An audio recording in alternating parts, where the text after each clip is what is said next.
श्री रामकृष्ण लीला प्रसंग स्वामी शारदानंद जी द्वारा लिखित पाठ संख्या 294। नरेंद्रनाथ का प्रथम आगमन और परिचय।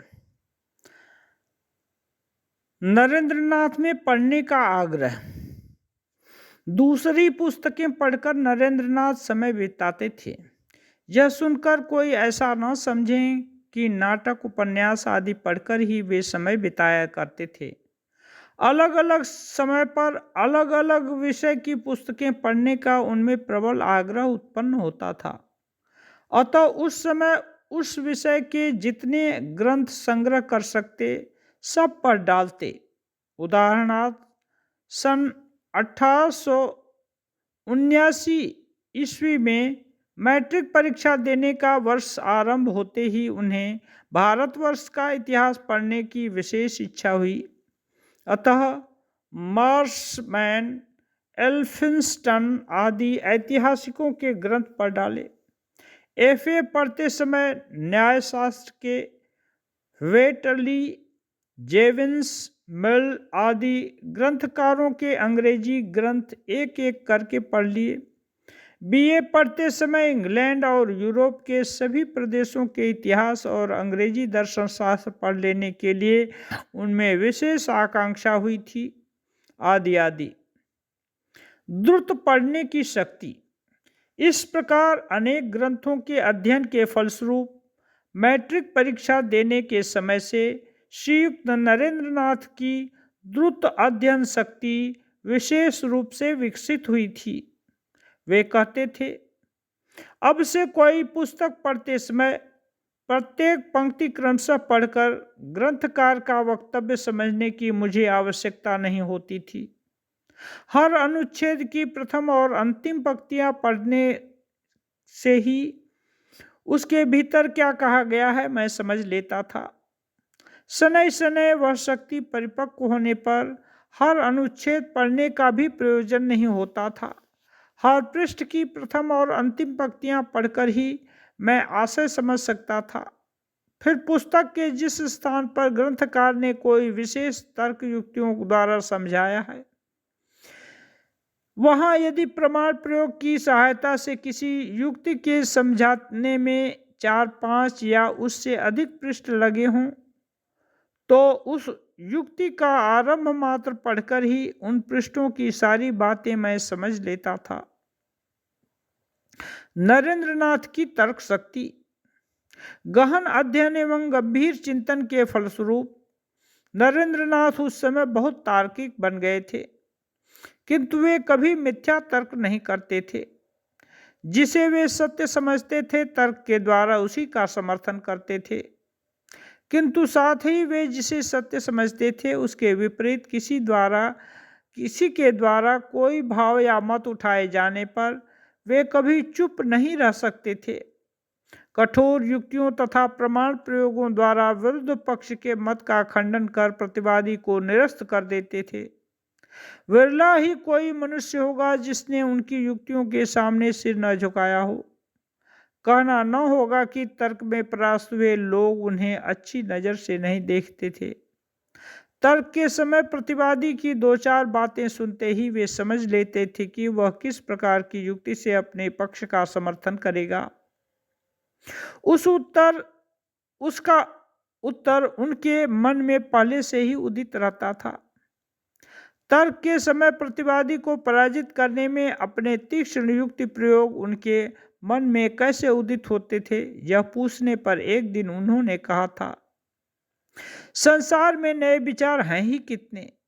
उनका ज्ञान रहने पर उनके स्वपक्ष और विपक्ष में अब तक जितनी युक्तियां दी गई हैं, वे मालूम होने से प्रतिवादी को उत्तर देने के लिए सोच विचार की आवश्यकता नहीं होती, क्योंकि प्रतिवादी कोई बात किसी भी प्रकार से क्यों न उठाए, वह उन युक्तियों के भीतर आ ही जाएगी। संसार को किसी नए विषय में नया भाव तथा नया चिंतन दे सकें, ऐसे व्यक्ति विरले ही जन्म ग्रहण करते हैं। सुतीक्ष्ण बुद्धि, अपूर्व मेधा और गंभीर चिंतन लेकर जन्म ग्रहण करने के कारण नरेंद्रनाथ सभी विषय बहुत अल्प समय में ही सीख लेते थे। अतः अध्ययन काल में उन्हें स्वच्छंद भ्रमण और मित्रों के साथ खेलकूद करने का पर्याप्त अवकाश मिल जाता था। लोग उन्हें इस प्रकार समय बिताते देखकर सोचते थे कि अध्ययन में उनका बिल्कुल ध्यान नहीं है, क्योंकि जो दूसरे लड़के उनकी देखा देखी खेल कूद में अधिक समय गंवाते थे, उनकी प्रायः अध्ययन की हानि होती थी। नरेंद्रनाथ का व्यायाम में अनुराग। ज्ञानोपार्जन के समान व्यायाम में भी नरेंद्रनाथ को बचपन से ही विशेष अनुराग था। बचपन में पिता ने उन्हें एक घोड़ा खरीद दिया था। फलस्वरूप कुछ आयु बढ़ने पर वे घुड़सवारी में बहुत निपुण हुए थे। उसके अतिरिक्त जिम्नास्टिक, कुश्ती, मुगदर चलाना, लाठी का खेल, तलवार चलाना, तैरना आदि विद्याएं शारीरिक बल और शक्ति प्रयोग कौशल को बढ़ाती हैं। प्रायः उन सभी में वे दक्ष हो गए थे। श्रीयुक्त नवगोपाल मित्र के द्वारा प्रतिष्ठित हिंदू मेले में उन दिनों इन कलाओं की प्रतियोगिता होती थी और योग्य प्रतिद्वंदियों को पुरस्कार दिया जाता था। हमने सुना है कि नरेंद्रनाथ कभी कभी उन प्रतियोगिताओं में भी सम्मिलित हुआ करते थे। मित्र प्रेम और साहस। बचपन से ही नरेंद्रनाथ के जीवन में मित्रों के प्रति प्रेम तथा अपूर्व साहस का परिचय मिलता था। छात्र जीवन में और उसके बाद भी इन दो गुणों के कारण वे नेता के पद पर आरूढ़ हुए थे। 7-8 वर्ष की आयु में एक दिन वे अपने मित्रों के साथ कलकत्ते के दक्षिण माटिया बुरुज नामक स्थान में लखनऊ के भूतपूर्व नवाब वाजिद अली शाह की पशुशाला देखने गए थे। लड़कों ने आपस में चंदा करके चांदपाल घाट से एक छोटी नाव किराए पर ले ली। लौटते समय उनमें से एक बालक ने अस्वस्थ होकर नाव में ही उल्टी कर दी। मुसलमान मल्लाह बहुत भिन्नाया और चांदपाल घाट पर नाव लगाने पर उसने कहा, नाव साफ किए बिना किसी को उतरने नहीं दूंगा। लड़कों ने किसी अन्य व्यक्ति से नाव साफ कराने के लिए उससे कहा और पैसा भी देना चाहा, परंतु मल्लाह राजी नहीं हुआ। अब झगड़ा होते होते हाथापाई होने की नौबत आ गई। घाट पर जितने मल्लाह थे सब मिलकर बालकों को मारने के लिए उतारू हो गए। बालक किंकर्तव्य विमूढ़ हो गए। नरेंद्रनाथ उनमें सबसे छोटे थे। इस झगड़े में मोटका देखकर नाव से उतर गए। बहुत छोटा लड़का देखकर मल्लाहों ने उन्हें नहीं रोका। तीर पर जा उन्होंने देखा कि झगड़ा बढ़ रहा है तथा अपने साथियों की रक्षा करने के लिए वे सोचने लगे। तत्काल ही उन्होंने देखा कि 2 अंग्रेज सिपाही मैदान के रास्ते से टहलने जा रहे हैं। नरेंद्रनाथ ने दौड़कर उन्हें नमस्कार कर उनमें से एक का हाथ पकड़ लिया और अंग्रेजी भाषा में अनभिज्ञ होने पर भी 2-4 बातों और इशारे से उन्हें इस घटना से अवगत कराया तथा घाट पर चलने के लिए उन्हें खींचने लगे।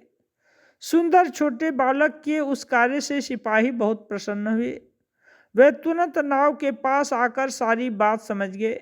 उन्होंने हाथ का बेत उठाकर बच्चों को छोड़ देने के लिए मल्लाहों को आदेश दिया।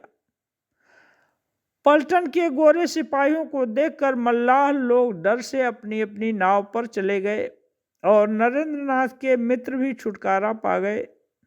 नरेंद्रनाथ के आचरण से उस दिन दोनों सिपाही उन पर बहुत प्रसन्न हुए थे तथा उन्हें अपने साथ थिएटर चलने के लिए अनुरोध भी किया, पर नरेंद्रनाथ सहमत न होकर कृतज्ञता से धन्यवाद देते हुए उनसे विदा लेकर घर चले आए।